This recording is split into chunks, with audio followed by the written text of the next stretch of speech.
ఒక్కసారి మనం కాంగ్రెస్ కోల్లాగానే లైన్లో తీసుకుంటారు, ఏమంటారు ఏంది? లేకపోతే ఒక తల్లిని తీసుకుందాం.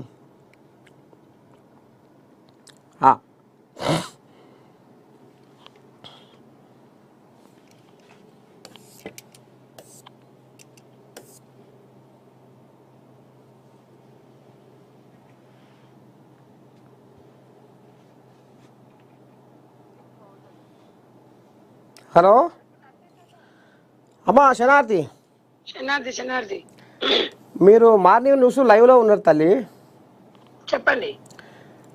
ప్రభుత్వానికి ఈ కార్ రేసు కేసు నివేదిక, ఇక మరి కేటీఆర్పై ఏసీబీ ఛార్జ్ షీట్ వేసే అవకాశం, ఫార్ములా ఈ కార్ రేసు కేసులో కీలక పరిణామం అనేది ఇది ఎప్పటి నుంచో మరి చిన్నగా నడుస్తుంది కథ. ఇక మరి ఏ1గా కేటీఆర్ ఉన్నాడు, ఏ2గా ఆయన అరవింద్ కుమారు, ఈ రకంగా అనేది మరి చర్చ నడుస్తుంటే ఇప్పుడు ఈయనేమంటుండంటే అదో లొటపీసు కేసు, ఆయన లొటపీసు ముఖ్యమంత్రి అని మాట్లాడుతుండు రాములు.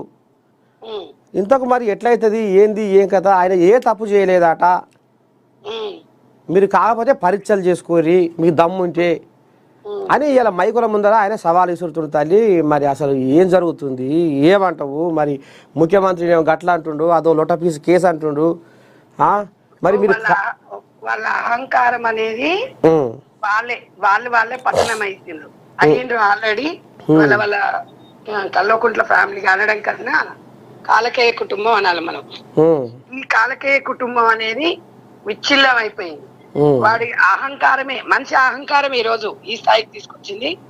కేసులను కూడా కోర్టులను కూడా లొట్టపీస్ కేసు అంటే ఇప్పుడు మేకపోతే గంభీరం లాగా ఉంది, లోపల ఉండే బాధ, లోపల ఉండే టెన్షన్, లోపల ఉండేది అంతా ఉంది ఆయనకి. ఉందా? చాలా లోపల ఎంత మీది మాటకి అంటవా తడిచిపోతుంది మీద మీద. అట్లా ఎవడైనా అంతే ఉంటది, దొంగోనికి అట్లనే ఉంటది. మరి తప్పు చేయనోడు అట్లా మాట్లాడు. ఓకే, చట్టం తన పని తను చేసుకుంటూ పోతుంది, చూద్దామనాలి. గాని లొట్టపీస్ కేసులు, లొట్టపీస్ ముఖ్యమంత్రి అంటే అదే లొట్టలేసి అదే తెలంగాణలో తొక్కితే భూస్థాపితమైనవు. ఇవాళ నువ్వు నీ అహంకారమే, వేరే అవసరం లేదు. ఇలా తెలంగాణ ప్రజలు గుండెల్లో పెట్టి చూసుకున్నారు మిమ్మల్ని 10 సంవత్సరాలు. మీరు ఇలా తెలంగాణ ప్రజలను ఎట్లా మోసం చేసిండ్రు. ఈ కార్ రేస్ ఏంది? ఇంకా ఈ కార్ రేస్ లో ఇది మీరు తెలంగాణ ప్రజలు కూడా గమనించాలి.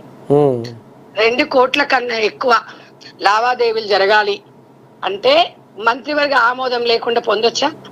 49 కోట్లు అంటే అది మామూలు విషయం కాదు కదా. అక్కడ ఆల్రెడీ అన్ని ప్రూఫ్లతో సహా ఉన్నాయి. ఇంకా దాన్ని లొట్టపీస్ కేసులు, ఇవన్నీ అబద్ధాలు, ఇవన్నీ అది ఇది అనడం అనేది ఇవాళ తెలంగాణ ప్రజల్ని అవమానించడమే కదా. ఇప్పుడు తెలంగాణ ప్రజల్ని అవమానించుకుంటూ మొన్నటి వరకేమో అసలు కాళేశ్వరం ప్రాజెక్టులో అవినీతి జరగలేదు, మాకు సంబంధమే లేదు అన్నాడు. వాళ్ళ చెల్లెనేమో అవినీతి జరిగింది, మా నాయన ఒక్కడు కాదు 4 దోసుకొని తిన్నాము, 5 మందిని దోసుకొని తిన్నాము, పంచుకుంటుంటే తేడాలు వచ్చినాయి, అందుకే నాకు కోపం వచ్చింది, నేను ఉన్నదంతా చెప్పేసిన, ఒక్కొక్క చరిత్ర మొత్తం నేను చెప్తా అని చెప్తుంది.